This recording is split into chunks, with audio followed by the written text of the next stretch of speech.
ஹல்லேலூயா. இந்த காலை ஆராதனைக்கு வந்திருக்கிற உங்கள் யாவரையும் கர்த்தராகிய இயேசு கிறிஸ்துவின் நாமத்தினால நாங்கள் வாழ்த்தி வரவேற்கிறோம். கர்த்தர் தாமே உங்களை ஆசீர்வதித்து வழிநடத்தி பாதுகாத்துக் கொள்வாராக. ஆமென். ஹல்லேலூயா. ரொம்ப சந்தோஷமா இருக்கிறது. ஒரு சிறு கூட்டமாக நாம் இருந்தாலும் சரியான நேரத்திற்கு கடந்த வாரம் சொன்னது போல நீங்கள் கீழ்ப்படிந்து 7 மணிக்குள்ள வந்திருக்கிறீங்க. ஒரு ஆமென். ஹல்லேலூயா. 7 மணி ஆராதனைக்கு 6:30க்கு 2 பேர் வந்திருக்கீங்க. மீதி பேர் 7 மணிக்குள்ளாக ஆல்மோஸ்ட் 75% வந்திருக்கீங்க. ஒரு ஆமென். ஹல்லேலூயா. ரொம்ப சந்தோஷம். கர்த்தர், நானே மனுஷனை இவ்வளவு சந்தோஷப்படும் போது கர்த்தர் ரொம்ப சந்தோஷப்படுவார். உங்களுக்காக நீங்களே ஒரு கைகளை தட்டி ஒரு சந்தோஷப்படுத்திக் கொள்ளலாம். ஆமென். ஹல்லேலூயா. கர்த்தர் நல்லவர். ஆமென். தொடர்ந்து இதை ஃபாலோ பண்ணுங்க. இந்த டிசிப்ளின் நமக்கு ரொம்ப முக்கியமா இருக்கணும். ஒரு ஆமென். ஹல்லேலூயா.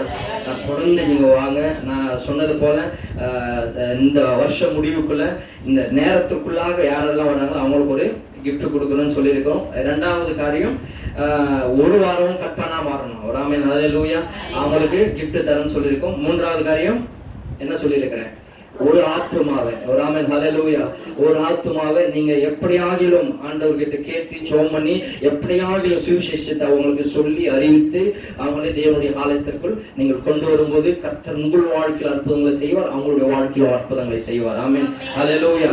அதுக்கடுத்து தொடர்ந்து நமக்கு நடக்கிற அந்த அமாவாசை இரவு ஜெபத்துல கலந்து கொள்ளுங்கள். கர்த்தர் நிச்சயமாக பெரிய அற்புதங்கள், அதிசயங்களை, அடையாளங்களை தேவன் செய்வார். தொடர்ந்து நம்ம ஜெபிப்போம். தொடர்ந்து பெரிய காரியங்களை செய்வோம். ஆண்டவரின் அநேக ஊழியங்களை நமக்கு கொடுக்கணும், அநேக ஆத்துமக்களை நமக்கு கொடுக்கணும். அதுக்காக நம்ம பார்த்தோடு ஜெபிக்கிறோம். நம்முடைய ஆலய பணிகளுக்காக ஜெபித்துக் கொள்ளுங்கள். கூடிய சீக்கிரத்தில் நம்ம விசாலமான ஆலயத்துல போய் நம்ம தேவனை ஆராதிக்க வேண்டும். ஒரு ஆமென். ஹல்லேலூயா. கர்த்தருடைய வார்த்தைக்குள்ளாக நம்ம போகலாமா? ரெடியா இருக்கிறோமா? தொடர்ந்து நம்ம தியானிக்கிற தலைப்பில் இருந்து நாம் தியானிக்கிறோம். என் பாத்திரம் நிரம்பி வழியும். மை கப் ரன்னeth over. என் பாத்திரம் நிரம்பி வழியும். சொல்லுங்க, என் பாத்திரம் நிரம்பி வழியும். ஆமென். ஹல்லேலூயா. பாத்திரம்னா வேற எதுவும் கிடையாது, நம்மளுடைய சரீரம் தான், நம்முடைய தலை தான். ஒரு ஆமென். ஹல்லேலூயா. பாத்திரம்னா வேற ஏதோ அண்டா குண்டா நினைச்சிட வேண்டாம். ஆமென். ஹல்லேலூயா.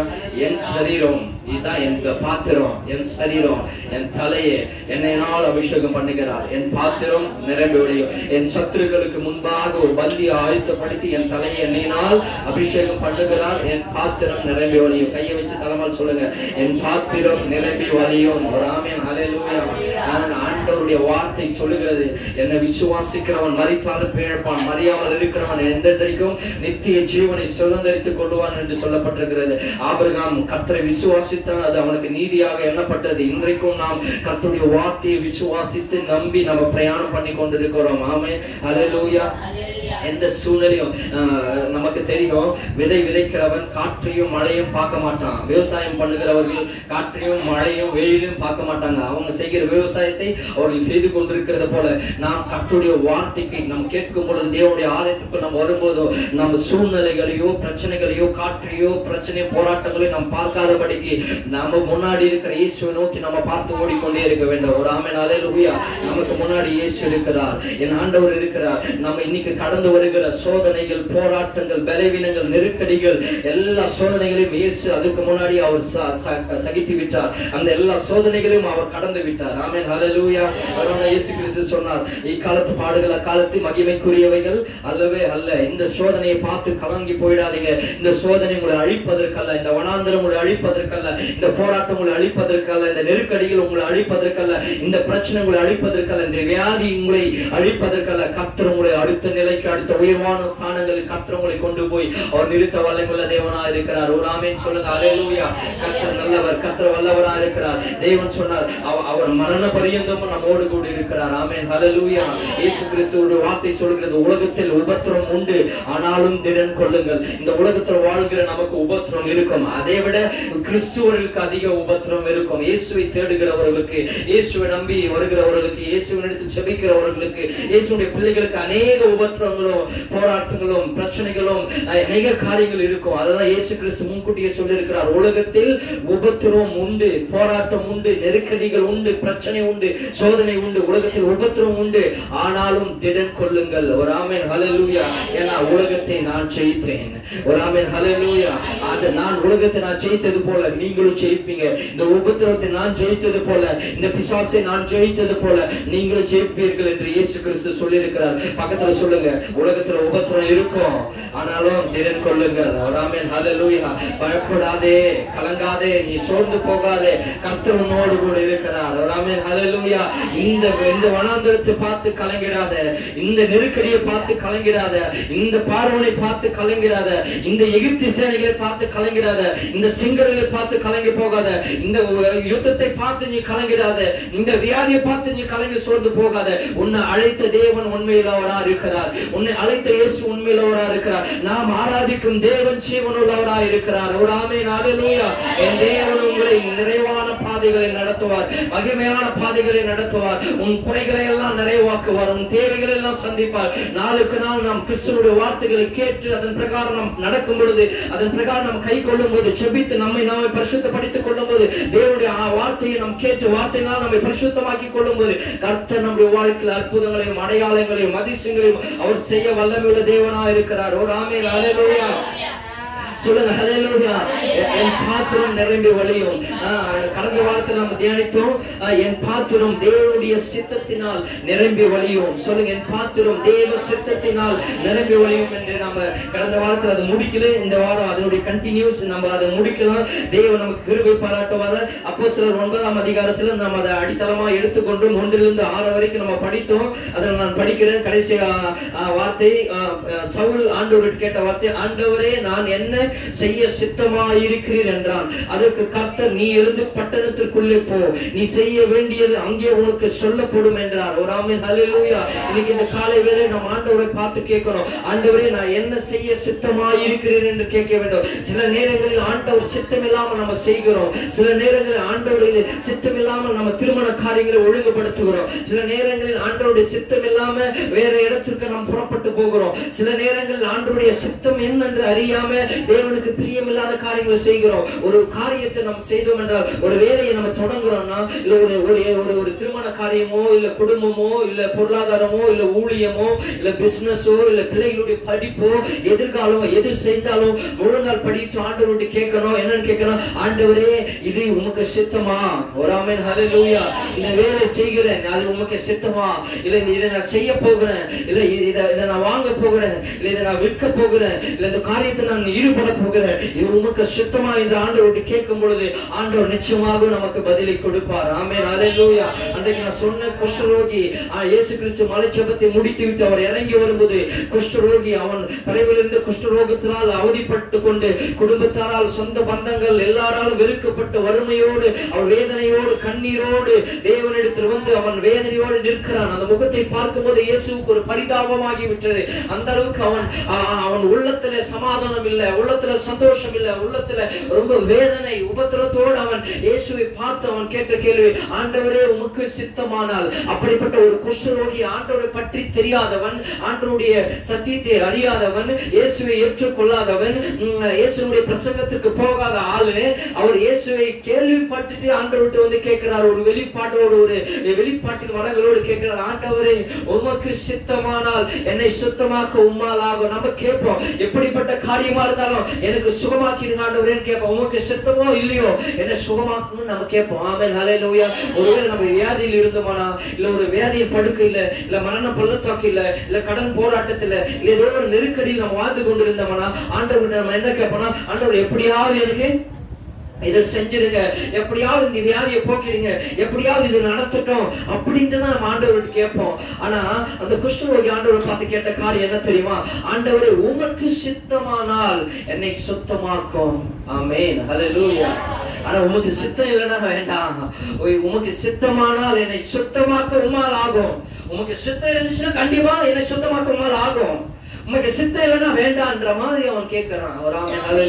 ஒரு ஊழியக்காரர் இப்படிதான் சொன்னாரு. ஒரு பாஸ்டர் ஒரு இடத்துல ஒரு ஊழியத்திற்காக போனாரு. மோகன் சி ஐயா அவர்கள் ஒரு கூட்டத்திற்காக ஊழியத்திற்கு போயிருக்கிறார்.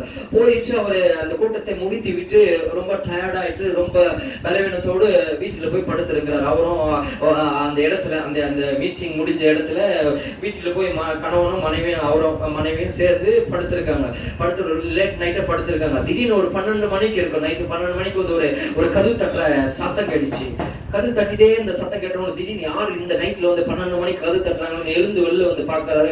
பார்க்கும்போது அங்க சிலர் நின்று கொண்டிருந்தாங்க. ஐயா ஐயா, இது மாதிரி ஒருத்தர் மரண படுகையில் போராடி கொண்டிருக்கிறார், சாகர நிலையில அவர் மரணத்திற்காக போராடி கொண்டிருக்கிறார்.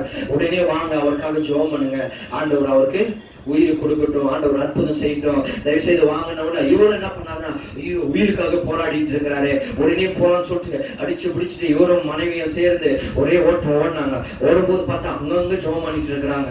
மேல வீட்டு அறையில பார்த்தா அவருடைய பெரிய பிள்ளை பயங்கரமா விசுவாசத்துல சத்தம் போட்டு இயேசு நோக்கி அப்படியே பயங்கரமா மண்டாடி செபிக்கிறாரு. உள்ள பார்த்தா அவங்கங்க ஒரு இடத்துல அந்நிய பாஷையில ஒருத்தரை ஜெபம் பண்ணிட்டு இருக்கிறாங்க, ஒருத்தர் சோதனை பண்ணிட்டு இருக்கிறாங்க, ஒவ்வொருத்தரும் ஜெபம் பண்ணிட்டு இருக்காங்க. இவருக்கு பார்த்த உடனே ஒரு ஷாக் ஆயிடுச்சு. என்ன இவ்வளவு பேரு ஒரு மனுஷனுக்காக ஜெபம் பண்ணிட்டு இருக்கிறாங்களே, ரொம்ப முக்கியமான நபர் போல, முக்கியமான காரியம் போல, நாம இவர் கூட சேர்ந்து ஜெபம் பண்ணணும்னு சொல்லிட்டு அந்த யாருக்காக ஜெபிக்க வேண்டும், அவருக்கு என்ன பிரச்சனை அவரை காண்பீங்கள் என்று அவர் போய் பார்க்கிறாரு. போய் பார்த்த உடனே அவருக்கு ஒரே ஆச்சரியம் ஆயிட்டாரு. ஆமென், ஹல்லேலூயா. அப்படியே ஷாக் ஆயிட்டாரு அவரு. கிட்டத்தட்ட அந்த முதிய அந்த நபருக்கு ஒரு 85 வயது இருக்குமா? எவ்வளவு வயது இருக்குமா? 85 வயது இருக்குமா? 85 வயது முதியவருக்காக பயங்கரமா எல்லாரும் போராடி ஜெபம் பண்ணிட்டு இருக்கிறாங்க. இவர் போய் நின்ற உடனே ஆண்டவர் இவரோடு பேசினாராம், இவர் இங்கே இருப்பது என்னுடைய சித்தம் இல்லை. ஆமென், ஹல்லேலூயா. இவருடைய வேலை எல்லாம் முடிஞ்சு விட்டது. 85 வயசுக்கு மேல அவர் அங்க இருக்கணுமா? இவர் நான் எடுத்துக்கிட்டேன்னு நான் என்னைக்கோ தீர்மானித்துட்டேன். ஆனா இந்த ஜனங்கள் இவங்க ஜெபிக்கிற ஜெபத்தினால, உபவாசத்தினால, விசுவாசத்தினால நான் ஒன்றுமே பண்ண முடியாம அந்த வியாதியில் அவர் கஷ்டப்பட்டு கொண்டிருக்கிறார். ஆமென், ஹல்லேலூயா. சொல்லுங்க, ஹல்லேலூயா. அவர் அந்த வியாதியில் கஷ்டப்பட்டு இருக்கிறாரு. ஆண்டவரை எடுத்துக்கொள்ளுகிற நேரம், ஆனா இவங்க ஜெபம் பண்ணிட்டு அதை அப்படியே ஸ்டாப் பண்ணி வைக்கிறாங்க. இவருக்கு உடனே ஒன்னும் புரியல, என்னடா இதுன்னு. இதுக்காக 85 வயசு ஆளுக்காக இவ்வளவு போராடி ஜெபம் பண்றாங்க ஒரு பக்கம் இவருக்கு. ஆனாலும் மற்றவங்க அதை சொல்லவும் முடியாது. ஆண்டவர் சொல்றாரு, அவர் நான் எடுத்துக்க போறேன்றாரு. அவர் கடவுள் எடுத்துக்க போறேன்னு சொன்னா சும்மா இருப்பாங்களா? சும்மா இருக்க மாட்டாங்க. ஒரே வேதனையோடு அவர் நின்றுட்டு அப்புறம் உடனே அவர் கேட்கிறாரு. என்ன கேட்கிறாருன்னா, சரி ஆண்டவர் சொன்னதை சொல்லிடுவோன்னு கூப்பிட்டு சிலர் கிட்ட சொல்றாரு, ஆண்டவருடைய சித்தத்தை நீங்கள் அறிந்து செயல்படுங்கள் என்று சொன்னார். ஒரு ஆமென், ஹல்லேலூயா. இவனுக்கு ஒண்ணு புரியல. திடீர்னு ஆண்டவர் எடுத்துக்க போறோம்னா கோவப்படுவாங்கல்ல. உடனே சொல்றாரு, ஆண்டவர் சித்தத்திற்கு ஒப்பு கொடுத்து ஜெபம் பண்ணுவோம். ஆண்டவர் சுகம் கொடுத்தாருன்னா சோத்துறோம், ஆண்டவர் எடுத்துக்கிட்டாலும் சோத்துறோம். நம்ம சித்தத்திற்காக ஜெபம் பண்ண வேண்டாம், ஆண்டவருடைய சித்தத்திற்கு ஒப்பு கொடுத்து ஜெபம் பண்ண வேண்டும். ஒவ்வொருத்தருக்கிட்ட அவர் பேசின பிறகு முழுங்கால் படிட்டு சொன்னார், ஆண்டவரே உம்முடைய சித்தம் நிறைவேறட்டும். ஆமென், ஹல்லேலூயா. எங்கள் சித்தத்தின்படி அல்ல, உம்முடைய சித்தத்தின்படி ஆக கடவுது என்று அவர் ஜெபிக்க ஆரம்பித்த ஒரு 5 நிமிடத்திலே அந்த ஜீவனை கர்த்தர் எடுத்துக்கொண்டார். ஆமென், ஹல்லேலூயா. அப்பதான் அவர் சொன்னாரு, இவங்க அவர் என்னைக்கோ அந்த ஜீவனை எடுத்துக்கொள்ள வேண்டியது. அவர் பரலோகத்தில் போனார்னா அங்க அவருக்கு வியாதி இல்ல, மரணம் இல்ல, துக்கம் இல்ல, கண்ணீர் இல்ல, அழுதல் இல்ல, வேதனை இல்ல, பசி இல்ல, தாகம் இல்ல, எதுவுமே இல்ல. ஆனா அவர் எல்லாவற்றையும் இந்த பூமியில முடித்துட்டாரு. அவர் முடிக்க வேண்டியதை சாதிக்க வேண்டியதெல்லாம் சாதிச்சுட்டாரு. இனி கர்த்தருடைய பரலோகத்துல இயேசுவோட கூட அவர் இருக்க போறார். இயேசு அவர் எடுத்துக்கொள்ளுகிறார். ஆனா இவர்கள் என்ன பண்றாங்க, அந்த ஜெபிக்கிறதுனால, ஆண்டவருடைய சித்தத்தை அறியாம இவர்கள் சித்தத்தை திணிக்கிறதுனால அவர் உயிர் இழுத்துட்டே இருக்கிறது. அந்த வேதனை அனுபவிக்கிறது யாரு? அந்த மனுஷன். அந்த வியாதி கஷ்டத்தை அனுபவிக்கிறது யாரு? அந்த மனுஷன். ஆண்டவர் எடுக்க முடியல. ஏன்னா ஜனம் கேட்ட ஆண்டவர் சொல்லிட்டு நம்ம கிட்ட அதிகாரத்தை கொடுத்துட்டாரு. அப்போ உன் சித்தத்துக்கு ஜெபிக்கும் போது அதையும் ஆண்டவர் கேட்டுதான் ஆகணும். ஒரு ஆமென், ஹல்லேலூயா. சில நேரங்கள் ஆண்டவர்கிட்ட கேட்கிறோம், ஆண்டவர் சித்தம் இருக்குதோ இல்லையோ, நம்ம போராடி ஜெபம் பண்ணுவோம், ஆண்டவர் அதை கொடுப்பார். ஆனா அது நமக்கு தோல்வியில முடியும். ஒரு ஆமென், ஹல்லேலூயா. கடந்த வாரமே சொன்னேன், மனுஷனுடைய சித்தம், பிசாசனுடைய சித்தம், தேவனுடைய சித்தம், 3 காரியங்களை சொன்னேன். மனுஷனுடைய சித்தம் அநேக நேரங்களில் தோல்விகளில் முடியும். நாம் ஜெபம் பண்ணிருப்போம், நல்லா ஜெபம் பண்ணிருப்போம், நல்லா அந்நிய பாஷை பேசிருப்போம், விசுவாசத்தோட ஒரு தொழிலை தொடங்கி இருப்போம். ஒரு ஆமென், ஹல்லேலூயா. விசுவாசத்தோட ஒரு திருமண காரியத்துல நம்ம திருமண காரியங்களில் நம் பெண் பார்த்தோ இல்ல பிள்ளை எடுத்தோ இல்ல திருமண காரியங்கள் நடந்திருக்கும். ஆனா கடைசியா பார்க்கும் பொழுது என்ன நடக்குன்னா, அது ஒண்ணு டைவர்ஸ்ல போய் முடிஞ்சிருக்கும், இல்ல அந்த தோல்வி பிசினஸ் அந்த தோல்வியில முடிஞ்சிருக்கும். காரணம், ஜெபம் பண்ணி தான் ஸ்டார்ட் பண்ணோம், ஜெபம் பண்ணி தான் எல்லாமே செஞ்சோம், எல்லாமே கரெக்ட் தான். ஆனா தேவனுடைய சித்தமா என்று இதை கேட்டோம் ஆண்டவர்கிட்ட இல்ல. இது தேவனுக்கு சித்தமா? நான் அந்த பெண்ணை திருமணம் செய்து கொள்வது தேவனுடைய சித்தமா என்று கேட்டோமா? இல்ல. அந்த ஆணை நான் திருமணம் செய்து கொள்வது தேவனுடைய சித்தமா என்று கேட்டோமா? இல்ல. நான் செய்கிற வேலை தேவனுக்கு சித்தமா என்று நம்ம பார்க்கணும். நான் பேசுகிற பேச்சு தேவனுக்கு சித்தமா என்று பார்க்கணும். நான் போகிற இடம் தேவனுக்கு சித்தமானதா என்று தேவனுடைய சித்தத்தை நாம் அறிந்து செயல்படும் போது எப்பொழுது நாம் ஜெயம் கொள்கிறவர்களா இருப்போம். ஆனா மனுஷனுடைய சித்தத்தினால ஆண்டவருக்கு சித்தமா இல்லையோ தெரியாது. ஆனா ஆனா உடனே ஆண்டவர்கிட்ட போராடி ஜெபம் பண்ணிட்டு அதுக்கடுத்து என்ன ஆகுனா அது தோல்வியில தான் முடியும், அது டைவர்ஸ்ல தான் முடியும், அது சண்டை சச்சரவுகளில் தான் முடியும். ஒரு ஆமென் ஹல்லேலூயா சொல்லுங்க ஹல்லேலூயா. அப்ப நாம் என்ன பண்ணணும்னா ஆண்டவரை ஜெபிக்கும் பொழுது ஆண்டவருடைய சித்தத்தை நாம் அறிந்து கொள்கிறவர்களா இருக்க வேண்டும். நாம் இன்றைக்கு இந்த காலகட்ட சூழ்நிலையில நமக்கு தேவைகள் அநேகமா இருக்கிறது, நமக்கு பற்றாக்குறை நெருக்கடிகள் ஏராளமாய் நம்மளுடைய வாழ்க்கையில் இருக்கிறது. ஆனா ஆண்டவரை நம்ம ஜெபிக்கும் பொழுதெல்லாம் ஆண்டவரை நம்ம கேட்கும் பொழுது ஆண்டவரை கேட்க வேண்டிய ஒரே கேள்வி, ஆண்டவரே இது உமக்கு சித்தமா? இது உமக்கு சித்தம் என்றால் இதை நான் செய்கிறேன், உமக்கு சித்தம் என்றால் நான் அங்கு போகிறேன்.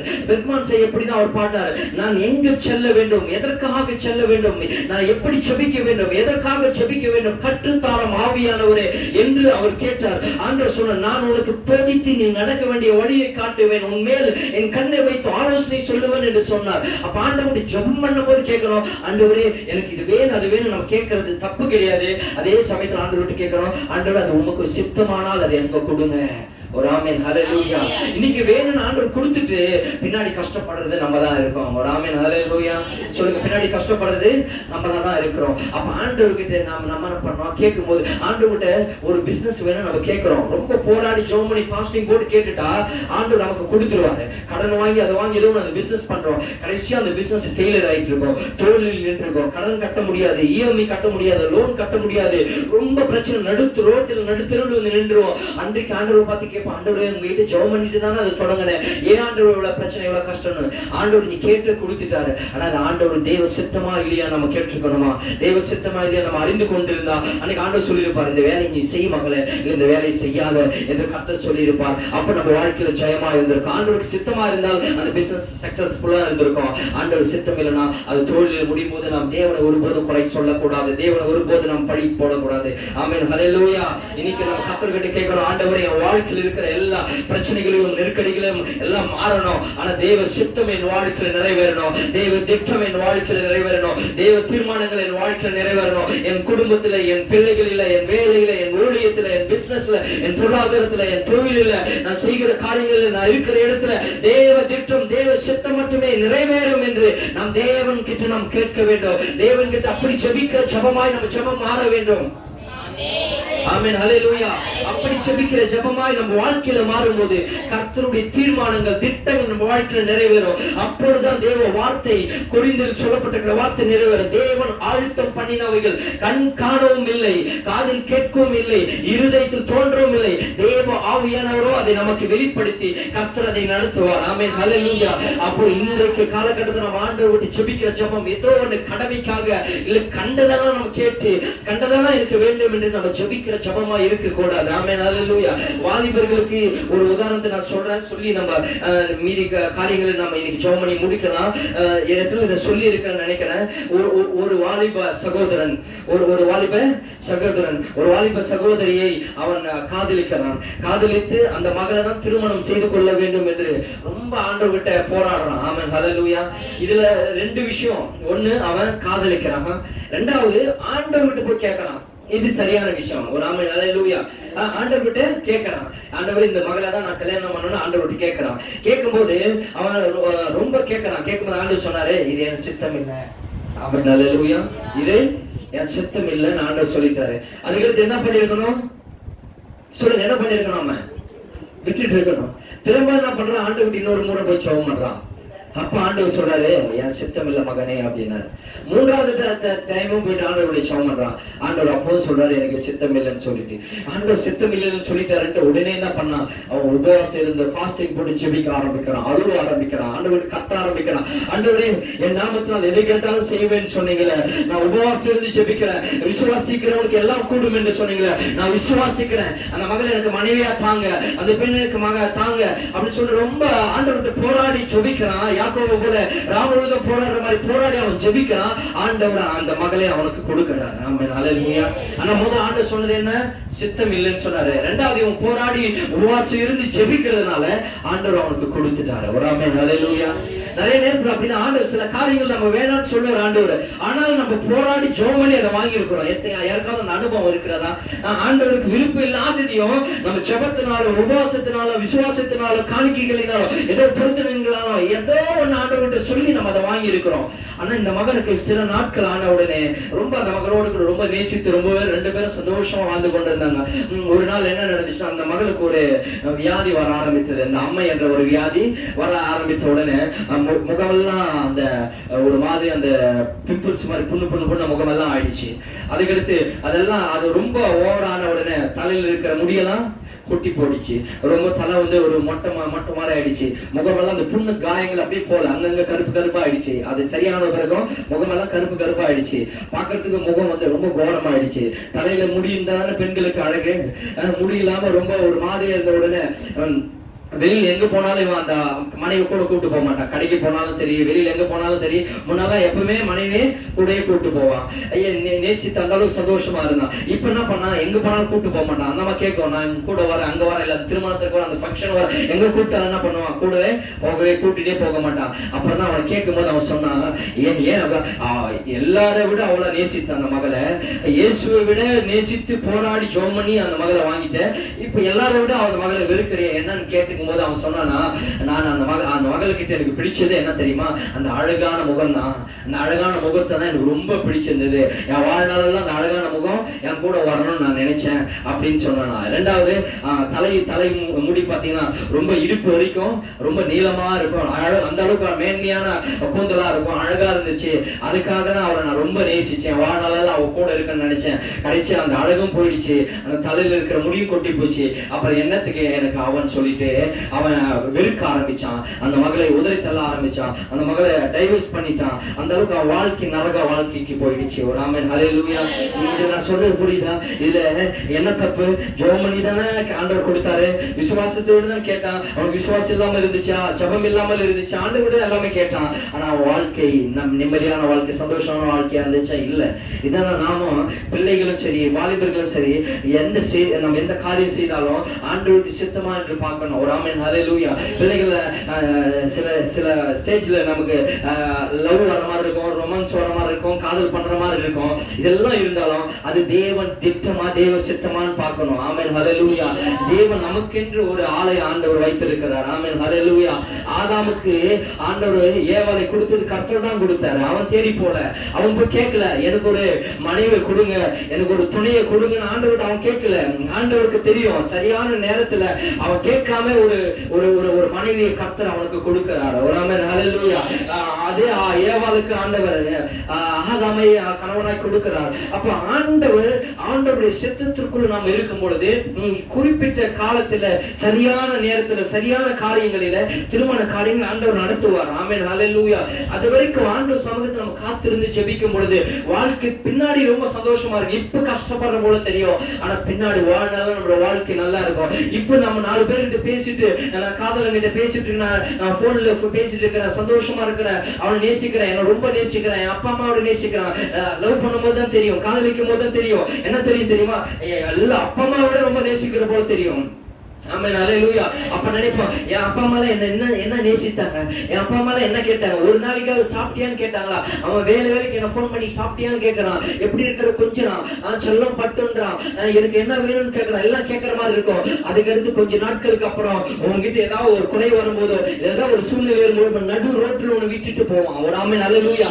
அப்ப நீ பிச்சை எடுத்து கொண்டு இருப்ப. அன்னைக்கு எவனோ உன்னை சீண்ட மாட்டான் அந்த நிலைமையில. ஆமென், ஹல்லேலூயா. இது உனக்கு அழகு இருக்கிற வரைக்கும் தான் உனக்கு மேன்மை, அழகு இருக்கிற வரைக்கும் தான் உனக்கு மதிப்பு, அழகு இருக்கிற வரைக்கும், வயசு இருக்கிற வரைக்கும் தான் உனக்கு 4 பேர் உன் பின்னாடி சுத்திட்டு வருவான். அதுக்கடுத்து ஒரு நாயை உன்னை சீண்டாது. தூக்கி திரும்பி பார்க்கறதுக்கு ஆள் இல்லாம நாதி இல்லாம உன் வாழ்க்கை சின்ன பின்னமாகி விடும். ஒரு ஆமென், ஹல்லேலூயா. அதனால இன்னைக்கு நான் சொல்றேன், வாலிபர்களுக்கு சொல்றேன், தேவனுடைய சித்தத்தில் தேவ பயமுள்ளவர்களா இருக்கணும். ஒருத்தரை நான் பார்க்கறேன்னா ஆண்டவர் எனக்குள்ள இருக்கிற ஆண்டவர் பார்க்கிறார், இது ஆண்டவருக்கு பிரியமானதா, ஆண்டவருக்கு சித்தமானதா பார்க்கணும். ஆமென், ஹல்லேலூயா. என் தாய், இந்த உலகத்துல பூமியில இருக்கிற தாய் தந்தை எனக்கு திருமணம் பண்ணி வைக்கிறதால ஆண்டவர் ஏற்ற துணையை, ஏற்ற மணவாளனை, மணவாட்டியை கர்த்தர் எனக்கு கொடுப்பார், ஏற்ற ஆதாமை எனக்கு கொடுப்பார், ஏற்ற ஏவாளை எனக்கு கொடுப்பார் என்று வாலிபர்கள் ஆண்டவர் சமூகத்தில் நீங்க காத்திருந்தீங்க, வாழ்க்கை சிறப்பா இருக்கும். இன்னைக்கு ஏதோ பெருமையோடு, இல்ல சின்ன பெற்றோர்கள் பேச்சு கேட்காம, இல்ல ஊழியர்கள் பேச்சு வார்த்தை கேட்காம உன் வாழ்க்கை சின்ன பண்ண போச்சுன்னா உன் வாழ்க்கை அப்புறம் யாரால மாற்ற முடியாது. அன்னைக்கு உன் வாழ்க்கை ரொம்ப மோசமா இருக்கும். ஆமென் ஹalleluya. அன்னைக்கு யாரும் அப்பா எது வரைக்கும் கடைசி வரைக்கும் வருவானா வர மாட்டான். நான் சொல்றேன், அவரோட நேசித்து உயிரை விற்றவனே கடைசியை டைவர்ஸ் பண்ணிட்டு போயிட்டான். ஏதோ ஒண்ணு அவன் நினைச்சானா இல்ல அவன் நினைச்சானா அவருக்கு முகமெல்லாம் அப்படி மாறும், தலைமுடி கொட்டு நினைச்சு பார்த்தாங்க. இல்ல, ஒரு சூழ்நிலை தவறி விழும் போது அவன் வாழ்க்கை நரகத்தை தேடி போனது. இன்னைக்கு அந்த மகளுடைய வாழ்க்கையும் வீணா போய் விட்டது, அந்த மகளுடைய வாழ்க்கையும் வீணாய் போய் விட்டது. இன்னைக்கு அன்பானவர்களே சொல்றேன், உங்க பிள்ளைகளுக்கும் இதை நீங்க சொல்லுங்க, வாலிபர்களும் இதை கேட்கிற உங்களுக்கு நான் சொல்லுகிறேன், கர்த்தருடைய சித்தத்திற்கு நீ கொடுங்க. நான் ஒருத்தங்கிட்ட பேசணும், தேவ சித்தமான்னு பார்க்கணும். திருமணம் நடக்குதுன்னா கூட இது தேவனுக்கு சித்தமான ஆண்டு சமூகத்தை உட்கார்ந்து சோமன் அவனுடைய அழகையோ முகத்தையோ அவனுடைய சூழ்நிலைகளை பார்த்து நீ ஒருபோதும் விழுந்து விடாத. அவன் அழகா இருக்கிறானோ இல்லையோ, அறிவா இருக்கிறானோ இல்லையோ, வேலையில் இருக்கிறானோ இல்லையோ, ஆண்டவர் சமூகத்தில் காத்திருந்து கர்த்தாவே என் அப்பா அம்மா சொல்றதெல்லாம் முக்கியம் கிடையாது, தேவனே உனக்கு சித்தமானா அந்த மகனை எனக்கு தாரும் என்று திருமண காரியத்தில் இருக்கிற பிள்ளைகள் அப்படியே நம்ம செபிக்கும் போது நம்ம வாழ்க்கை தேவ சித்தம் நிறைவேறும். அது எப்பொழுதும் தேவனுடைய சித்தம் எப்பொழுதும் வெற்றியில் தான் முடியும். நீங்கள் பேரம் பேத்தி கொள்ளு பேத்தி இருக்கிற வரைக்கும் கணவன் மனையும் சந்தோஷமா இருப்பீங்க. ஆமென் ஹalleluya. எந்த சூழ்நிலை வந்தாலும் வாழலாம் சந்தோஷம் மாதிரி அநேக சந்ததிகளை பார்ப்பீங்க. ஆனா தேவனுடைய சித்தத்தை விட்டு நீங்கள் தவறை நீங்கள் விழும்போது, அந்த பாவத்தில் உள்ள தேவ திட்டத்தை நீங்கள் உதறி தள்ளும் பொழுது உங்கள் வாழ்க்கை சீக்கிரத்தில் முடிந்து விடும். உன் சமாதானம் கெட்டு போய்விடும், உன் சந்தோஷம் கெட்டு போய்விடும், உன் நிம்மதி கெட்டு போய்விடும், உன் வாழ்க்கை சீரழிந்து போய்விடும். இன்னைக்கு நான் அதுதான் சொல்லுகிறேன், தேவ திட்டம் என்னன்னு ஆண்டவர் சொன்னார், ஆண்டவர் தருவார், காத்திருங்கள். கர்த்தருடைய சமூகத்தில் கர்த்தருக்கு காத்திருக்கிறவர்கள் புது பலனை அடைவார்கள். ஆண்டவருக்கு நீங்கள் காத்திருக்கும் போது சிறப்பானதை, சிறந்ததை, மிக சிறப்பானதை உன் தாய் தகப்பன் கொடுக்க முடியாத கர்த்தர் கொடுப்பார். சொல்லுங்க ஆமென் ஹalleluya. அப்ப இன்னைக்கு நான் சொல்ற காரியம் என்ன, மனிதனுடைய சித்தம் அநேக நேரங்கள் தோல்விகளில் முடியும், ஆனா தேவனுடைய சித்தமோ எப்பொழுதுமே வெற்றியில் முடியும். ஆனா பிசாசுடைய சித்தமோ எப்பொழுதும் தோல்விகளில் தான் முடியும். இவன் தேவன் கிட்ட ஜெபிக்கும் போது இவன் மனுஷனுடைய சித்தத்தை உள்ள நுழைத்து விட்டான், பிசாசுடைய சித்தத்தை உள்ள நுழைக்கும் போது அவனுடைய வாழ்க்கையில் என்ன நடந்ததுன்னா அவன் வாழ்க்கை தாறுமாறாய் போய்விட்டது. ஆமென் ஹalleluya. இன்னைக்கு நான் அதான் சொல்றேன், யார்கிட்ட பேசுறதுனாலும் ஜாக்கிரதையோடு பேசுங்க. யார்கிட்ட பேசினாலும் வேற எந்த அந்த சந்தோஷமான 4 வார்த்தைகளை பேசுறாங்க விழுந்து விடக்கூடாது. ஆமென் ஹalleluya. யாரு என்ன பார்க்கல, நான் போனை மறைச்சு பேசுறதுனாலும் ஆண்டவர் உன்னை பார்த்து கொண்டிருக்கிறார். ஆமென் ஹalleluya. ஆண்டவர் நீ என்னென்ன பண்றீங்களோ, என்ன காரியங்கள் செய்றீங்களோ எல்லாவற்றையும் ஆண்டவர் பார்த்து கொண்டிருக்கிறார். ஆமென் ஹalleluya. இன்னைக்கு நான் ஏதோ குறிப்பிட்டு சொல்லணும் இதை சொல்ல வரல. இன்னைக்கு நீ சரியா இருந்தா வாழ்க்கை பின்னாடி சந்தையா நல்லா இருக்கும். இன்னைக்கு நீ யாரு பேச்சும் கேட்காம நீ விழுந்து போயிட்ட வாழ்க்கை விழுந்து போய்விட. ஆமென் ஹalleluya. அப்ப தேவ சித்தம் என்ன என்பதை நாம் அறிந்து நம்முடைய வாழ்க்கையில் செயல்படும் போது ஆண்டவருக்கு சவுல் கேட்கிறார், ஆண்டவர் அறியாதவர், ஆண்டவர் எட்டி உதைத்தவன், ஆண்டவருடைய ஆலயத்தை துன்பப்படுத்தினவன், ஆண்டவருடைய ஆலயத்தை உதாசீனப்படுத்த சவுல் தான் கேட்கிறான், ஆண்டவரே நான் என்ன செய்ய சித்தமா இருக்கிறேன். ஆண்டவருடைய கோயிலுக்கு போக மாட்டான், சர்ச்சுக்கு போக மாட்டான், பைபிள் படிக்க மாட்டான், இயேசுவே ஒண்ணுமே தெரியாது, யாரும் தெரியாது. ஆனா ஒரே வேலை, எங்கெல்லாம் சர்ச்சு நடக்குது அங்கெல்லாம் போய் சர்ச்சை இடிக்கிறது, சர்ச்சையை துன்பப்படுத்துறது, கிறிஸ்தவர்களை துன்பம் பண்றது, கொலை பண்றது, இப்படிப்பட்ட வேலை செய்த ஆளு ஒரே நாள் இயேசு சந்தித்த உடனே முதல்ல வார்த்தை வாயில என்ன வருது தெரியுமா, ஆண்டவரே நான் என்ன செய்ய சித்தமா இருக்கிறேன், நீங்க சொல்லுங்க நான் கேட்கிறேன். ஹல்லேலூயா. நாம வருஷ கணக்கில் சபைக்கு வரோம், மாத கணக்கில் சபைக்கு வரோம், ஆண்டவர் அறிந்து கொண்டிருக்கிறோம். ஒரு நாளாவது நம்ம குடும்ப சபத்திலேயோ இல்ல குடும்பத்திலேயோ ஆண்டவர் கிட்ட முருகால் படித்து, ஆண்டவரே நான் என்ன செய்ய சித்தமா இருக்கிறேன் கேட்டிருக்கோமா? என் பிள்ளை என்ன செய்ய சித்தமா இருக்கிறான், என் மகள் என்ன செய்ய சித்தமா இருக்கிறாங்க, நான் என் பிள்ளைகளை என்ன படிக்க வைக்கணும், என்ன காரியங்கள் செய்யணும், என் பிள்ளைக்கு எப்படிப்பட்ட கணவனை பார்க்கணும், என் பிள்ளைக்கு எப்படிப்பட்ட மனைவியை பார்க்கணும், என் பிள்ளைக்கு எப்படிப்பட்ட வேலையை பார்க்கணும், எப்படிப்பட்ட வீட்டை பார்க்கணும், எப்படிப்பட்ட ஊழியத்தை பார்க்கணும், எப்படிப்பட்ட காரியங்களை பார்க்கணும். ஒரு நாளாவது ஜெபித்திருக்கிறோமா? ஜெபித்திருந்தா நம்ம வாழ்க்கை சிறப்பாய் ஓங்கி நின்றிருக்கோம். ஹல்லேலூயா. ஆண்டவர் உன் பாவத்தை பார்க்கிறதுல, உன் பேக்ரவுண்ட் பார்க்கிறதுல, உன் சூழ்நிலைகளை பார்க்கிறது. சவுல் அப்படிப்பட்ட ஒரு பாவி, உலகத்திலே பயங்கரமா கிறிஸ்தவர்களை அழித்துக் கொண்டிருந்த ஒரு பாவியை ஆண்டவர் தெரிந்து கொண்ட பிறகு ஆண்டவர் அவனை பெரிய ஊழியக்காரனாய் மாற்றி, ஏற்கனவே இயேசுவோடு கூட இருந்தாங்க பாருங்க 12 சீசர்கள், அவர்களை விட அருமையான ஊழியக்காரனாய் கர்த்தர் மாற்றினார். கிட்டத்தட்ட 13 நிருபங்களை அவன் எழுதினான். புதிய ஏற்பாடு பைபிள் நம்ம கையில் இருக்கிறதுல இதுல முக்கால்வாசி எழுதுறது பவுல் தான். யாருங்க? இயேசுவை துன்பப்படுத்தின பவுல், இயேசுவை உதாசீனப்படுத்தின பவுல், இயேசுவை துன்பப்படுத்தின பவுல், இயேசுவை முள்ளில் குத்தின பவுல், காலில் உதைத்த பவுல் தான் பைபிளை எழுதியிருக்கிறாரு. ஆமென். ஹல்லேலூயா. இன்னைக்கு நான் சொல்றேன், நீங்க ஆண்டவர்கிட்ட ஒரு சித்தத்தை நீங்க கேட்டுட்டீங்கன்னா நீங்க அநேக சரித்திரங்களை படைப்பீங்க. உங்க வாழ்க்கை சந்ததி சரித்திரங்களை படைக்கும். உங்க குடும்பங்கள் ஆசீர்வாதமா இருக்கும், பிள்ளைகள் ஆசீர்வாதமா இருப்பாங்க, உங்க ஊழியம் ஆசீர்வாதமா இருக்கும், எதிர்கால ஆசீர்வாதமா இருக்கும். ஆண்டவர்கிட்ட நீங்க போராடி கேட்க வேண்டிய ஒரே கேள்வி என்ன தெரியுமா? ஆண்டவர் எனக்கு இதை கூட அதை கூட அதை கேட்கறதெல்லாம் நிறுத்திட்டு உன் தலையை கொஞ்சம் மேல தட்டி எல்லாம் நிறுத்திட்டு, ஆண்டவரே நான் என்ன செய்ய சித்தமா இருக்கிறீங்க? நான் ஊழியம் செய்யணுமா, பிசினஸ் பண்ணணுமா, இல்ல படிக்கணுமா, இல்ல வேலைக்கு போகணுமா, இல்ல திருமணம் பண்ணணுமா, இல்ல என்ன திருமணம் பண்ணாதவங்களுக்கு, இல்ல நான் வீடு கட்டணுமா, இல்ல நான் இடம் வாங்கணுமா, இல்ல நான் 4 பேர் சுவிசேஷத்தை சொல்லணுமா, ஆண்டவர் வார்த்தையை சொல்லணுமா, இல்ல நான் சபை காரியங்கள் செய்யணுமா என்று ஆண்டவர்கிட்ட நீ முழு நாள் படிட்டு ஜெபிக்கணும். ஆண்டவர் சொன்னார்னா இப்போ ஒரு வேலை நீ வேலை செய்து கொண்டிருக்கிறாய் என்றால் ஆண்டவர் உங்ககிட்ட சொல்றார், அந்த வேலையை நீ விடு, என் பின்னாடி வா என்று ஆண்டவர் சொன்னா உடனே அதனால கோடிக்கணக்கில் வருமானம் வந்தாலும் அதை சைலண்டா தூக்கி போட்டு ஆண்டவர் பின்னாடி வரணும். இதுதான் தேவனுடைய சித்தத்தை செய்கிறவர். ஆமென். ஹல்லேலூயா.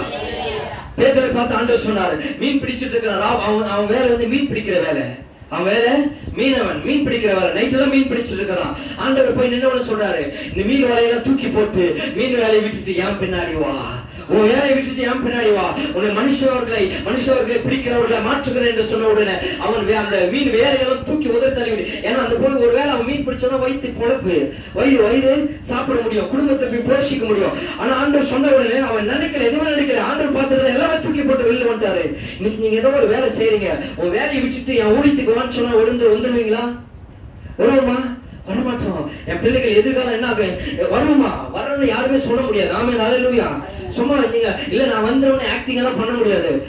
நான் தான் சொன்னேன், அன்னைக்கு ஒரு 5000 ரூபாய் 4000 ரூபாய் யாராவது ஒரு கூலி கொடுக்குறேன், சம்பளம் கொடுக்குறேன்னா அன்னைக்கு சர்ச்சை கட் பண்ணிட்டு வேலைக்கு போயிடுறான். அல்ல நம்ம வேலையை நிரந்தரமா விட்டு ஆண்டவர்கிட்ட வந்துருமா? ஆண்டவருடைய வேலையை செய்யுமா? செய்ய மாட்டோம். ஆனா நீங்க அப்படி செய்தீங்கன்னா உன் வாழ்க்கை இருந்ததை காட்டிலும் பல மடங்கு கர்த்தர் ஆசீர்வதிப்பார். உன் வாழ்க்கை செழித்துவங்க, நீ சுகமா இருப்பாய், பலனா இருப்பாய், ஆசீர்வாதமா இருப்பாய், நீ கடன் வாங்க மாட்டாய், அநேக சதைகள் கடன் கொடுப்பாய், தேவ திட்ட சித்தங்கள் உன் வாழ்க்கை நிறைவேறும்.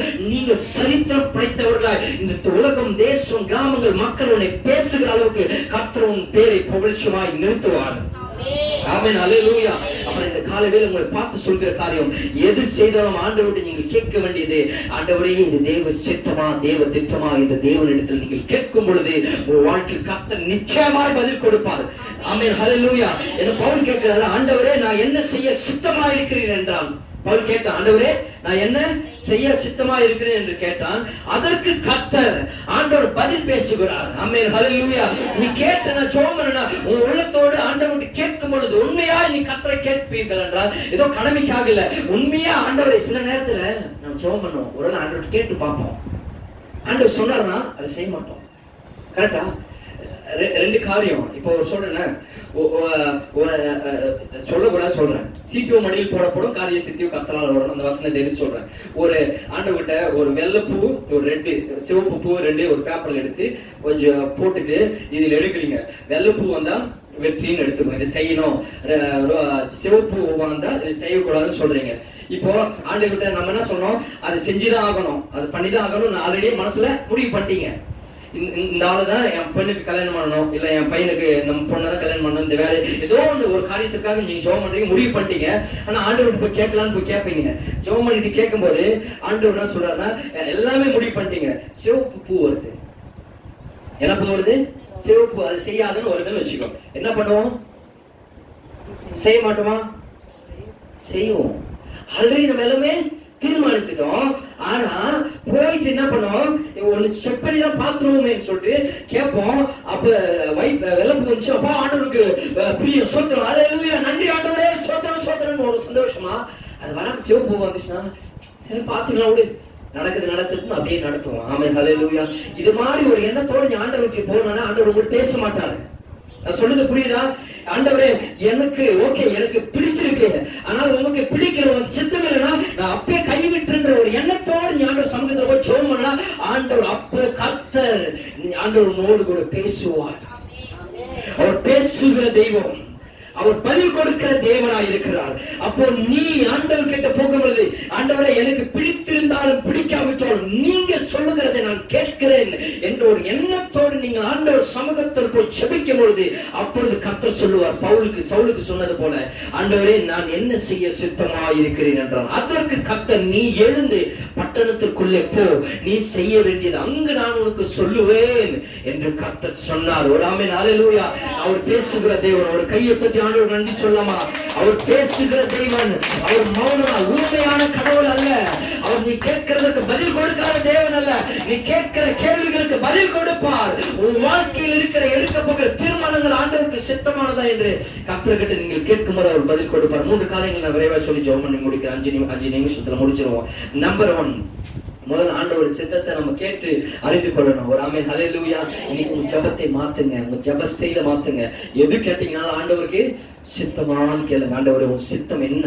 ஆண்டவர் நான் என்ன செய்ய சித்தமா இருக்கிறேன்னு கேளுங்க. 2வது, ஏதாவது ஜெபிக்கணும், ஆண்டவர் இது உமக்கு சித்தமா என்று கேட்டு நீங்க ஜெபம் பண்ணுங்க. காலத்தை நேரத்தை வீணடிக்காதீங்க, வேஸ்ட் பண்ணாதீங்க. நம்பர் 1, ஆண்டவருடைய சித்தத்தை நீங்கள் அறிந்து கொண்டு நீங்கள் செயல்படும் போது கர்த்தருடைய தேவ சித்தம் உன் வாழ்க்கையில் இப்படியாக நடத்தும். 3 காரியங்களை சொல்லி நாம் ஜெபம் பண்ணி முடிக்க விரைவாக. Number 1, God's will connect in the right person.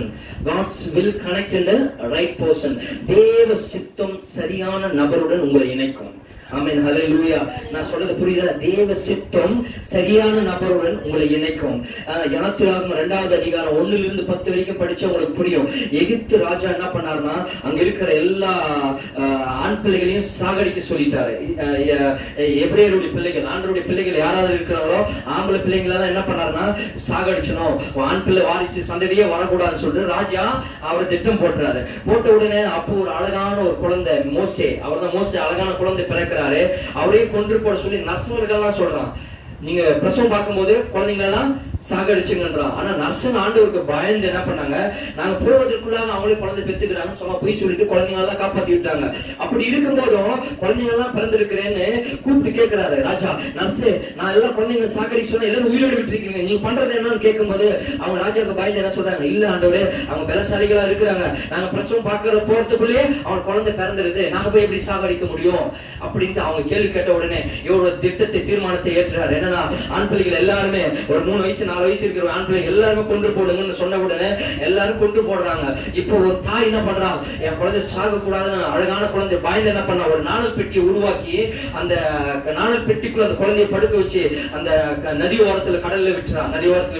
அந்த குழந்தை போயிட்டே இருக்கு, சைலண்ட் அமைதியா அந்த குழந்தை போகுது. போனவன அங்க பார்வன் ராஜா யார் திட்டம் போட்டாரோ, தீர்மானத்தை தீட்டினாரோ, அந்த இடத்துல குழந்தை அந்த பார்வனுடைய குமாரத்தி அங்க போய் குளிக்க போறா. குளிக்க போகும்போது ராஜாத்தியில குளிக்க போகும்போது 10 பேர் கூட வருவாங்க. யாரு? சகோதரி, அந்த கூட இருக்கிற ஸ்நானம் பண்ணுகிற எல்லாரும் நதி ஓரத்தில் இருக்கிற எல்லாரும் ஒரு 10 பேர் கூட வராங்க. வரும்போது என்ன பண்ணா, பார்வன் குமாரி அங்க குளிக்கிற நேரத்துல அந்த நாணல் பெட்டி வருது. வந்த உடனே அந்த பெட்டியை திறந்து பாக்குறா. திறந்து பார்த்த உடனே குழந்தை அழுகுது. அது வரைக்கும் குழந்தை சைலண்டா வருது. இந்த பெட்டியை திறந்த உடனே குழந்தை அழுகிறது. இந்த குழந்தை அழுகிறதை பார்த்த உடனே அவ ரொம்ப அழகா இருக்கிறது குழந்தைன்னு சொல்லிட்டு உடனே அந்த குழந்தை என்ன பண்றா, அந்த தாதிமார்களுக்கு சொல்லி குழந்தைய எடுத்துட்டு வர சொல்லிட்டு அவ வீட்டுக்கு எடுத்துட்டு போயிட்டு அப்பா கிட்ட சொல்லிட்டு என்ன பண்றா, அந்த குழந்தைய வளர்க்க ஆரம்பிக்கிறா. வளர்க்க ஆரம்பிச்சுன்னா அந்த குழந்தைக்கு பால் கொடுக்கணும்ல, பிறந்த குழந்தைல பால் கொடுக்கணுமே, என்ன பண்ணணும்னு நினைக்கிறா. அப்பொழுது திடீர்னு என்ன பண்றா, அங்க இருக்கிற ஒரு ஆள் என்ன பண்றாரு, குழந்தை பால் கொடுக்கறதுக்காக போயிட்டு ஒரு தாயரை கூப்பிட்டு வரணும் போறாங்க. கூப்பிட்டு வரணும், யாரை கூப்பிட்டு வராங்க தெரியுமா? பெத்த தாயே ஆண்டவரை இணைக்கிறாரு. பெத்த தாயே பால் கொடுக்கறதுக்காக வராங்க. வந்த உடனே மாசம் சம்பளம் வர அவங்களுக்கு, நீ பால் கொடுத்து அந்த குழந்தையை காப்பாத்தி, இவன் குழந்தை தான் தெரியாது, அவளுக்கும் தெரியாது, ஆனா யாருக்குமே தெரியாது. ஆனா ஆண்டவர் சொன்னாரு, நான் அற்புதங்களை செய்வேன் என்று. இந்த குழந்தை என்ன பண்ணுச்சுன்னா, இந்த பால் குடிக்கிறதுக்கு தாய்க்கு சம்பளம் மாசம். ஒரு ஆமென், ஹல்லேலூயா. பாத்தீங்கன்னா ஆண்டவருடைய திட்டம் எதாங்க, ஆண்டவருடைய சித்தத்தை நீங்கள் கேட்டு செயல்படும் போது ஆண்டவர் பால் கொடுக்கிற குழந்தை, பெத்த குழந்தைக்கு பால் கொடுத்ததுக்கே அவர் சம்பளம். சந்தோஷமா அவர் வாழ்க்கை இருந்தா, அவர் சந்தோஷமா இருந்தாரு. ஆண்டவருடைய சித்தத்துக்குள் இருக்கும்போது ஒரு பெரிய ராஜா வீட்டுல அவர் வளர்றான். அவன் ஆமென், ஹல்லேலூயா சொல்லுங்க, ஹல்லேலூயா. ராஜா விட்டு வளர்ந்து இருக்கும் போதுதான் அவன் வாழ்க்கையில சப்போஸ் அந்த குழந்தை அந்த பார்வன் குமாரி கிட்ட கிடைக்காம வேற யாருக்கிட்ட கிடைச்சா அந்த குழந்தை என்ன பண்றப்ப கொன்று போட்டிருப்பாங்க, இல்ல வேற யாராவது ஏதோ பண்ணிருப்பாங்க. அப்ப ஒருவேளை யாருக்குமே கிடைக்கும் அந்த குழந்தை தண்ணி சாப்பாடு ஆகாரம் எல்லாம் செத்து போயிருக்கும். ஆனா கர்த்தர் சரியான நபருடன் அந்த குழந்தையை இணைக்கிறார். இணைக்கும் போது அந்த குழந்தை பெரிய மோசேவா பெரிய தீர்க்கதரிசியா கர்த்தர் மாற்றினார். இன்னைக்கு சொல்றேன், தேவனுடைய சித்தத்தை நீங்கள் அறிந்து கொண்டீர்கள் என்றால் கர்த்தர் சரியான சரியான நபரோடு கூட உங்களை இணைக் பண்ணுவார். நம்பர் 2 ரெண்டாவது சொல்றேன், நேரல விரைவா சொல்லிடுறேன். God's will lead to the right path. God's will lead to the right path. தேவ சித்தம் சரியான பாதைகளில் உங்களை வழி நடத்தும். ஆமென், ஹல்லேலூயா. தேவ சித்தத்தை நீங்கள் அறிந்து ஜெபம் பண்ணீங்கன்னா சரியான பாதையில அவர் உங்களை வழி நடத்துவார். ஆமென், ஹல்லேலூயா. ஆண்டவர் அத நான் சொன்னேன், அவர் உங்களுக்கு போதித்து அவர் பகலில் மேக ஸ்தம்பமாகவும் இரவில் அக்னி ஸ்தம்பமாகவும் கர்த்தர் உங்களை நடத்துவார். என்ன செய்யணும், எங்க போன எங்க வரணும் ஆண்டவர்கிட்ட நீங்க கேட்டீங்கன்னா யாத்திராகமம் 13:21 சொல்லப்பட்டிருக்க பிரகாரம் அவர்கள் இரவும் பகலும் வழி நடக்க கூடும்படிக்கு கர்த்தர் பகலில் அவர்களை வழி நடத்த மேக ஸ்தம்பத்திலும் இரவில் அவர்களுக்கு வெளிச்சம் காட்ட அக்னி ஸ்தம்பத்திலும் அவர்களுக்கு முன் சென்றார். ஆண்டவர் சொன்ன அவருடைய சமூகம் உங்களுக்கு முன்னாடி சொல்லும். கர்த்தர் உங்களை வழி நடத்த பகலில் மேக ஸ்தம்பமா இருப்பார், இரவில் அக்னி ஸ்தம்பமா இருப்பார். எனக்கு வழி நடத்த யாருமே இல்லை, எனக்கு உதவி செய்ய யாருமே இல்லை, எனக்கு ஆலோசனை சொல்ல யாருமே இல்லை, எனக்கு சப்போர்ட் பண்ண யாருமே இல்லை, என்னை கேட்கறதுக்கு யாருமே இல்லை, என்னை விசாரிக்கிறதுக்கு யாருமே இல்லை, சாப்பிட்டியான்னு கேட்கறதுக்கு யாருமே இல்லை, நீ நல்லா இருக்கிறியான்னு கேட்கறதுக்கு யாருமே இல்லை, நீ வியாதி கஷ்டத்துல யாராவது பகிர்ந்து கொள்ளணும், எனக்கு நீ யாருமே இல்லையே என்று ஒருவேளை நீங்கள் கஷ்டப்பட்டு இருக்கலாம். ஒருவேளை நீங்கள் வேதனையோடு இன்னைக்கு நீங்க அமர்ந்திருந்தீங்க. ஆண்டு உங்களை பார்த்து சொல்றாரு, நான் உன்னோடு கூட இருக்கிறேன். ஆமென், ஹல்லேலூயா. நான் உன்னை விசாரிக்கிறவரானபடியால் உங்கள் கவலைகள் எல்லாம் என் மேல வைத்து விடுங்க. உன் வழியை எனக்கு கர்த்தருக்கு, உன் வழியை கர்த்தருக்கு ஒப்பிவிடு, அப்போது உன் பாதைகள் எல்லாம் அவர் செவையாக்குவார். ஆமென், ஹல்லேலூயா. உங்கள் வழியை கர்த்தருக்குள்ள ஒப்பி விடுங்க. என் பிள்ளை என்ன படிக்கணும், என்ன வேலை செய்யணும், என்ன பண்ணணும், எதுக்கு செய்யணும்னு சொல்லிட்டு ஆண்டவர்கிட்ட நீ கேட்கும்போது அவர் திறந்த வாசலை உனக்கு முன்பாக வைப்பார். ஆமென், ஹல்லேலூயா. எல்லாம் இதுவரைக்கும் வழி நீ போன வழியெல்லாம் வேதனையான வழி, அவமானமான வழி, துன்பத்தின் வழி, பிசாசின் வழி, இருளின் வழி, நெருக்கடியின் வழி, கடன் வழியா இருந்திருக்கலாம். ஆனா ஆண்டவருடைய சித்தத்தை நீங்கள் கேட்டு செல்லும் போது கர்த்தர் சரியான பாதையில் உன்னை கரம் பிடித்து அவர் அந்த பாதையில் கொண்டு போய் அந்த இலக்கை சேர்க்க அவர் வல்லமையுள்ள தேவனா இருக்கிறார். ஆமென், ஹல்லேலூயா. ஆனால் யாரும் எனக்கு வழி நடத்த எனக்கு யாரும் இல்லை, என் பிசினஸ் வழி நடத்த யாரும் இல்லை, என் குடும்பத்தை லீட் பண்ண யாரும் இல்லை, என் பிசினஸ் லீட் பண்ண யாரும் இல்லை, என் ஊழியத்தை லீட் பண்ண யாரும் இல்லை, என் எதிர்காலத்தை லீட் பண்ண யாரும் இல்லை, என் பிள்ளைகளை லீட் பண்ண யாரும் இல்லை, எனக்கு சப்போர்ட் பண்ண யாரும் இல்லை நீங்க நினைக்க தேவையில்லை. கர்த்தர் அவர் இருக்கிறார், அவர் உன்னோடு கூட இருந்து அவர் கரம் பிடித்து. இதெல்லாம் அனுபவம் தெரியுமா? இன்னைக்கு ஏதோ நான் சொல்றது ஏதோ கதை கேட்கற மாதிரியோ இல்லை ஏதோ கேட்கற இதெல்லாம் நடக்குமா, ஏதோ ராமாயணம் கேட்கற மாதிரி இருக்கு உங்களுக்கு தெரியலாம். ஆனா ஆண்டவர் நீங்க அந்த அனுபவத்துக்குள்ள போயிட்டீங்கன்னா போதும், அவர் உங்களை கையை பிடிச்சிட்டு கொண்டு போறதை நீங்க அனுபவிப்பீங்க, அதை ருசிப்பீங்க. அவர் உங்க கூட பேசுறது ஒரு மனுஷன், இப்ப நான் பேசுற சத்தம் உங்களுக்கு கேட்கற போல கர்த்தர் பேசுகிற சத்தம் உங்களுக்கு கேட்கும். ஆண்டவர் உங்க உள்ளுக்குள்ள இருந்து பேசுவார், உங்க சிந்தனை ஆவியில பேசுவாரு, யாரோ ஒரு வார்த்தை வெளிப்பாடுகள் மூலமா பேசுவார், பைபிள் படிக்கும் போது பேசுவாரு, நைட்ல தூங்கும் போது கனவுல பேசுவாரு. ஆண்டவர் பேசுகிற தேவன், அவர் வழி நடத்துகிற தேவன், அவர் உன்னை நடத்துவார், சரியான பாதையில் நடத்துவார். நம்பர் 3 மூன்றாவது சொல்லி சோமன் முடிக்கலாம். God's will moves at the right time. God's will moves at the right time. தேவ சித்தம் சரியான நேரத்தில் உங்களை நகர்த்தும். ஆமென், ஹல்லேலூயா. தேவ சித்தம் சரியான நேரத்துல உங்களை நகர்த்தும். யோவான் 2:4 திராட்சை ரசம் அந்த கல்யாண வீட்டில் காணாவுள்ள திராட்சை ரசம் குறைப்பட்ட வேலையில அப்போ திராட்சை ரசம் இல்லைன்னு சொல்லிட்டு கேட்கும்போது அவர் தாயார் வந்து சொல்றாங்க, அங்க திராட்சை ரசம் காலி ஆயிடுச்சு. இன்னைக்கு நம்ம கல்யாண வீட்டுக்கெல்லாம் போறோம், நமக்கு சாப்பாடு போடுறாங்க, சாப்பாடு இல்லைன்னா எத்தனையோ சண்டை பிரச்சனைகள் வருதுல்ல. அது மாதிரி அந்த காலத்துல திராட்சை ரசம் இல்லைன்னா சண்டை பிரச்சனை தான் வந்து. திராட்சை ரசம் ரொம்ப அவனுக்கு முக்கியமானது. திராட்சை ரசம் காலேஜ்னு சொன்னோன்னா இயேசு கிட்ட போய் தாய் சொல்றா, அப்ப இயேசு சொல்ற, என் வேலை இன்னும் வரல, என் டைம் இன்னும் வரல, என் டைம் வந்துச்சு நான் செய்வேன் ஆண்டவர் சொல்றாரு. ஆமென், ஹல்லேலூயா.